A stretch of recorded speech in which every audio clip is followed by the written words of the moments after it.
అది ప్రకృతి వరం లాంటి రాష్ట్రం అది. భారతదేశం ఒక సహజమైనటువంటి అందచందాలు రాష్ట్రం, పర్యాటకులను ఆకర్షించే రాష్ట్రం. అందులో వాయనాడ్ అనేది మరింత ప్రసిద్ధికి పెరుగుతారు.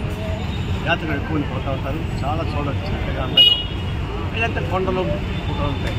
అధిక వర్షం వచ్చిన వల్ల కొండలు వెంటనే పెరిగిపోయి ఇళ్ళు కొన్ని వేల ఇళ్ళు మాయమైపోయి కనపడుతుంది. మనుషులు కూడా దొరకదు, పొగలు తీసుకుపోయారు.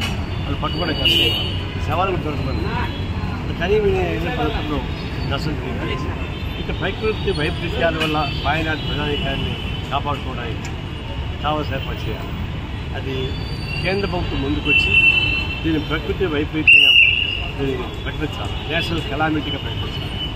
తద్వారా యుద్ధ సాగు చేయాలి. కేరళ రాష్ట్రం కేంద్ర ప్రభుత్వం వ్యతిరేకం కాబట్టి వివక్షతో కూడుకున్న పద్ధతుల్లో కేంద్ర ప్రభుత్వం పనిచేస్తాం. కరెక్ట్ కాదు. రాజకీయాలు వేరు, మానవత్వం వేరు. మానవత్వ రీత్యాలను కాపాడుకునే బాధ్యత రాజకీయ అతీతంగా అందరూ కలిసి చేయాల్సిన పని ఉంటుంది. ఆ విషయంలో బెనిఫిట్ యాక్టివిటీ చేయాలి. భారత కమ్యూనిస్ట్ పార్టీగా మేము కూడా దేశంగా అన్ని రాష్ట్రాల్లో వన్ సొసైటీ చేయడం, బట్టలు, బియ్యం, తర్వాత వంట సామాగ్రి ఇవన్నీ కూడా చేయడానికి ప్రయత్నిస్తాం. కొంతమంది బిల్డర్స్తో కూడా మాట్లాడి అది ఇళ్ళు కట్టడానికి కూడా అలా ఒక 5 ఇళ్ళు 10 ఇళ్ళు కట్టించడం బాగా ఉంటుంది. అంతా 10-20 గెస్ట్లు ఇల్లు వస్తాయి.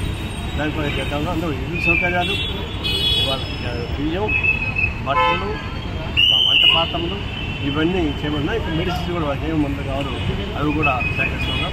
ఎందుకంటే దేశం మొత్తంగా చేస్తుంది. ఆ సందర్భంగా హైదరాబాద్ సిటీ పార్టీ కూడా దీన్ని కల్పించుకొని కేరళ వాయనాడు బాధితులకి సహాయంగా కోరుతున్నాం. అందరూ కలిసి వచ్చి సహాయం కోరుతున్నాం.